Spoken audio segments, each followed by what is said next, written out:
Tension అంటే ఉండాల్సిన tension ఉంది, బట్ ఉండాల్సిన కాన్ఫిడెన్స్ కూడా ఉంది. ప్రతి సినిమా ముందు ఉండే కాన్ఫిడెన్స్, ప్రతి సినిమా ముందు ఉండే టెన్షన్ ఉంది. రీమేక్ కాబట్టి ఇంకా ఎక్కువ టెన్షన్ ఉంది.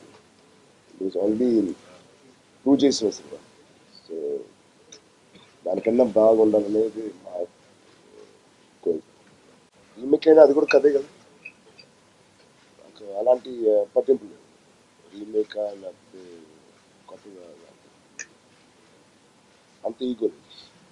పక్క ఒకటి హిట్ కొట్టినా అది మనం తీసుకున్నప్పుడు మన వాళ్ళకి అది కొత్తగా ఉంటుంది కాబట్టి అది తిరిగి మన జనాలకి చూపించడం అనేది తప్పు కదా.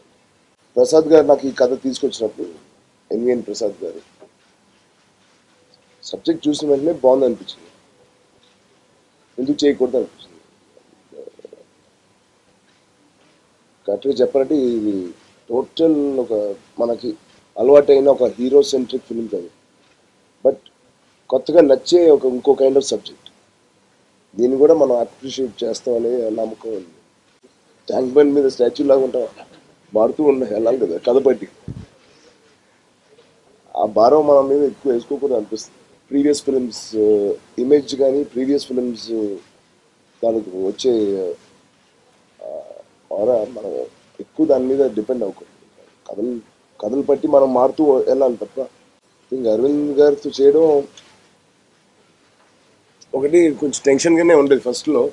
చాలా సీనియర్ యాక్టరు, పైగా అదే సినిమాని ఇంకో లాంగ్వేజ్లో హిట్ కొట్టి అతను వస్తున్నాడు. సో అతనికి ఆల్రెడీ అలవాటైన సీన్స్ ఇవన్నీ.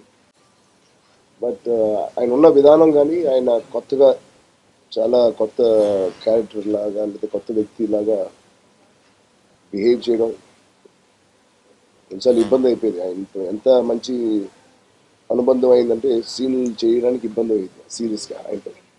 It only get better every year. I hope it gets better. నిజంగానే ఇంకెవరు మాకు కనిపించలేదు, లేకపోతే ఆ పాత్ర చేయడానికి సెకండ్ ఆల్టర్నేట్ నాకెవరు కనిపించలేదు. అండ్ వై నాట్, తిరిగి తెలుగు ఆడియన్స్ ఆయన చూసి చాలు లేదు. అండ్ డెఫినెట్గా ఒక మంచి స్ట్రెంగ్త్ ఈ సినిమాకి. I felt I was doing something correct. మనకి తెలిసిన విధానం, ఒక సబ్జెక్ట్ వినేటప్పుడు కానీ ఒక డైరెక్టర్ మన దగ్గరికి వచ్చినప్పుడు మనకు ఒక తెలిసిన విధానంతో మనం వింటాం. ప్రీవియస్ ఎలా వినాలి, ఎలాంటి కథలు ఎన్నుకోవాలి, బట్ అన్నిటికీ భిన్నంగా ఇలా ఎందుకు ఆలోచించకూడదు అనేది ఒక కథ. కథ చాలా బాగుంది, తమిళ్లో హిట్ అయిన కథ. ఒక వ్యక్తి నా మీద బాగుంటుంది మీరు చెయ్యండి అని వచ్చాడు. ఆ వ్యక్తికి నా మీద ఉన్నప్పుడు కాన్ఫిడెన్స్, నాకు నా మీద ఎందుకు ఉండకూడదు ఈ కథను తీసుకోవడానికి అనేది అనిపించింది. అతను ఎవరో చాలా క్లాస్ లేకపోతే ఓన్లీ ఏ సెంటర్స్ కాదు. ఎన్విఎన్ ప్రసాద్ గారు పక్క మహా సీడెడ్ డిస్ట్రిబ్యూటర్. ఆయన ఒక సీడెడ్ డిస్ట్రిబ్యూటర్ నా మీద కథ చూడాలనుకుంటారు. ఆయన అంత కొత్తగా అనుకునేటప్పుడు నేను ఎందుకు అనుకోకూడదు అనేది అంటే నన్ను ఇంకా నేర్చుకోవాల్సింది ఇంకా ఎక్కువ చేశాను. అయింది సెట్లో లేకపోతే పొద్దున్న లేచింది అనుకోలేదు, ఇది ఎప్పుడో చేయాల్సింది. బట్ ఈ సినిమాకి కుదిరింది. బట్ ఫిజికల్గా అన్ని సినిమాలు కష్టపడినట్టే కష్టపడ్డాం, బట్ దీనికి కొంచెం ఎక్కువ కనిపిస్తుంది అంతే.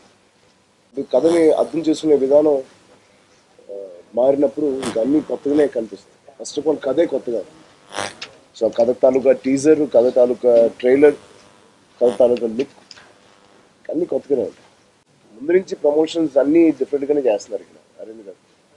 ఆడియో ఫంక్షన్ పెట్టాలనుకో అది క్యాన్సిల్ చేసాం, ప్రీ రిలీజ్ ఫంక్షన్ పెట్టాం, ఆడియో మామూలుగా రిలీజ్ చేసాం. అలాగే ప్రీమియర్స్ ఇక్కడ అనుకునేందుకు నువ్వు అక్కడ అనుకున్నావు ఈసారి. సో ఫైనల్ ప్రోడక్ట్లో చాలా మార్పులు చెప్పాను, చాలా చేంజెస్ జరిగాయి. బట్ ఒరిజినల్గా నేను సబ్జెక్ట్ చూసినప్పుడు ఆ సబ్జెక్ట్ నేను చేసినా కూడా నాకు నచ్చింది. చాలా ప్యూర్గా ఉంది ఆ సబ్జెక్ట్. సురేందర్ రెడ్డి గారు ఖచ్చితంగా మన ప్రేక్షకుల కోసం కొంచెం మార్చడం జరిగింది. అరవింద్ని తగ్గడం ఏం లేదు. ఇప్పుడు దాంట్లో మీరు ఏదైతే అన్ని సిద్ధార్థ అభిమన్యు చుట్టూ జరిగే సీన్స్ కానీ స్టార్ట్ అవ్వడం ఎండ్ అవ్వడం ఇక్కడ ఇద్దరికి వచ్చేలాగే చేశారు. సిద్ధార్థ్ ఖచ్చితంగా ఒక tempting character, but you don't want to do that. You don't want your kids to follow that. I will not do anything which ఇంట్లో ఉన్న మా కిడ్స్ నన్ను ఫాలో అవ్వకపోతే ఆ సబ్జెక్ట్ నుంచి నాట్ ఓన్లీ ఆఫ్టర్ బ్రూస్లీ అండి, ప్రతి సినిమా తర్వాత I'm learning a lot, evolving.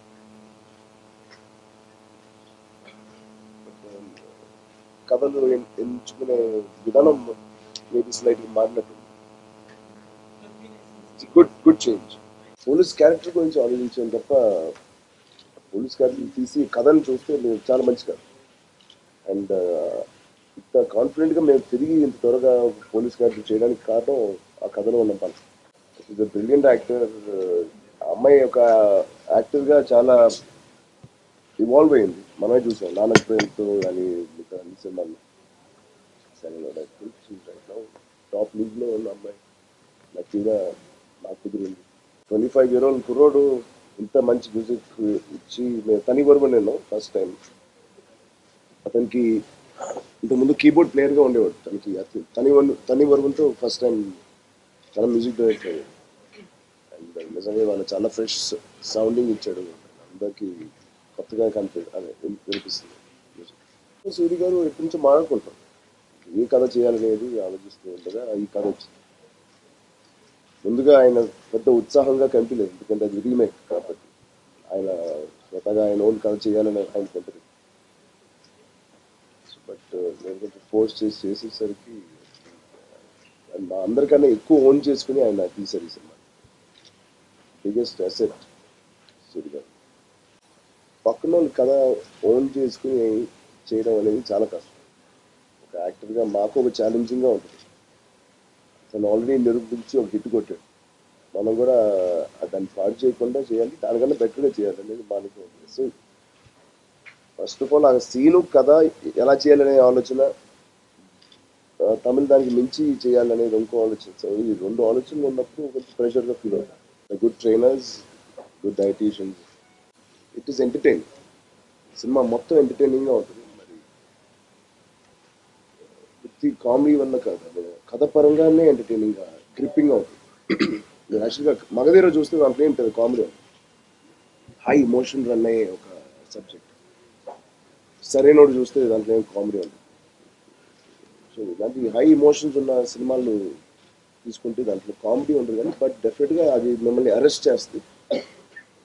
Edge of the seat ఖచ్చితంగా మీరు కూర్చుంటారు. 2 hours 40 minutes 30 minutes will SIT on the edge of the seat. Next Sukumar is completely opposite. Comedy it's very entertaining character. Sankranti తర్వాత నాన్నగారి cinema release అయిన తర్వాత నేను start చేద్దాం. యూజువల్గా అంత బాగా జరుగుతుంది. వినయ్ గారు ఉంటే ఇంకా మీకు తెలుసు కదా, మనం ఏం చూసుకోకలేదు. ఆయన ఒక ప్రొడ్యూసర్, ఆయన ఒక డైరెక్టర్, రెండు ఉన్నారు. బట్ ఆల్మోస్ట్ టాకీ అంతా అయిపోయింది. సాంగ్ ఇంకా రేపు అయిపోద్ది. రేపు లాస్ట్ డే సాంగ్ జరుగుతుంది ఆర్ఎఫ్సీలో. అండ్ ఆడియో ఫంక్షన్ ఎక్కడ ఇంకా నేను కన్ఫర్మ్ చేయలేను, కానీ but around Christmas audio function అనుకుంటున్నాను. 11th or 12th అనుకుంటున్నాను. January 11th or 12th. ఇద్దరు మారుకుంటున్నాను. ఇంకా ప్రమోషన్స్ నుంచి అన్ని ఖాళీ అయితే ఇంకా అందరినీ కలవడం. ఫస్ట్ వీక్ అందరూ బ్యాంక్స్ చుట్టూ, ఏటీఎంస్ చుట్టూ ఆ గొడవల్లో ఉంటారు. సో అవన్నీ కామ్ అయ్యి సెటిల్ అయిన తర్వాత సెకండ్ వీక్ చేద్దాం అనేది టు అన్ ఎక్స్టెంట్ అండి. సెటిల్ అయ్యింది పూర్తిగా సెటిల్ అవడం అనేది ఇప్పుడు జరగదు. Few more months. ఏదైనా ఫస్ట్ సినిమా మాదే అవుతుంది, చూద్దాం. డెఫినెట్లీ ఇట్ హాస్ ఎఫెక్టెడ్, అది అందరికి తెలిసింది. But it's only getting better. అందరూ అలవాటు అయిపోయింది, ఇప్పుడు అలవాటు చేసుకుంటున్నాం. కార్డులు వాడడం అలవాటు చేసుకుంటున్నాం. మనీ ఎక్కువ డ్రా చేయకుండా మేము చాలా జాగ్రత్త పడ్డాం. ఇవాళ బయటికి వెళ్తాం అంటే పాకెట్ మనీ లాగా మేము 250 రూపీస్ పెట్టుకుని వెళ్తాం బయటికి. ఒకప్పుడు విచ్చలవిడిగా తీసే చెయ్యి, ఇప్పుడు జాగ్రత్తగా తీస్తాం. అన్నీ మంచిగా జరుగుతున్నాయి. చాలా ఇబ్బందిగా అనిపిస్తుంది first. But I respect their view point and thank them. చేసే రీమేక్ కాదు, చేసే సినిమానే రీమేక్ అయినా. సో మాకెవరికి అలా పట్టింపు లేవండి. కథ బాగుంటే చేయడం తప్ప నేను రీమేక్ చేయను బాగుంది, మనం కూడా చూడాలి అనే ఒక ఫీలింగ్తో చేసింది తప్ప ఐడియా ఏం లేదు. క్లబ్లో చూసాను, సాంగ్లో చేశాను, నిన్నే అయింది షూటింగ్. లేదా ఇప్పుడు అంత ఇంట్రెస్టింగ్ కథ ఇంకా నాకు దొరకలేదు హారర్ సినిమా. అఫ్కోర్స్ ఎనీ కథకి ఓపెన్ ఫస్ట్ ఆఫ్ ఆల్, కథ మంచిగా ఉన్నది, దాని తర్వాత డిసైడ్ చేస్తారు మనకి సూట్ అవుతుందా లేదా. But of course I'm open to do. గారు అన్నారు, బట్ నేను నమ్మను అలా అనిపిస్తుంది. బట్ అలా ఆయనకి అనిపించిందో నెక్స్ట్ ఇయర్ నా కమిట్మెంట్స్ అన్ని అయిపోయిన తర్వాత ఆయన కమిట్మెంట్స్ కూడా అయిపోయినాయి. The content is good enough to hold your interest in the theater. 150 or 200 minutes doesn't matter, is what I think. I've seen films also beyond that.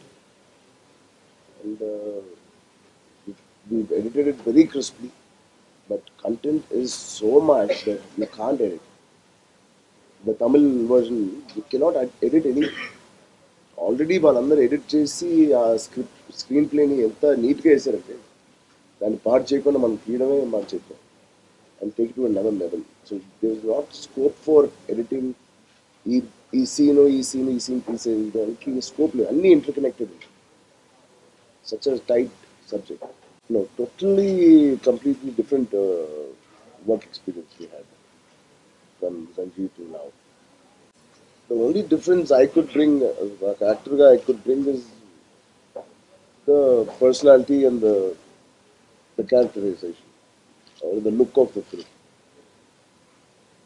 ఎక్కువ మార్చడానికి స్కోప్ లేదు, ఎందుకంటే కథ అలా ఉంది కాబట్టి. కథ very very nice.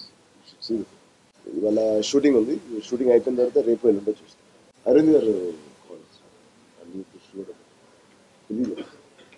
It was physically tiring, definitely. It was tough. But ఏది నేను ఓవర్ స్ట్రిక్ట్గా లేదా ఓవర్ డైటింగ్ నేను ఎప్పుడు చేయను. సినిమా టైటిల్ సాంగ్ షూట్ చేసేది ఆ పోస్టర్ అప్పుడు కూడా నేను స్వీట్స్ తింటూ ఉన్నాను, ప్రాపర్గా అన్నం కూడా తిన్నాను. సో అక్కడ కాంప్రమైజ్ అయ్యింది.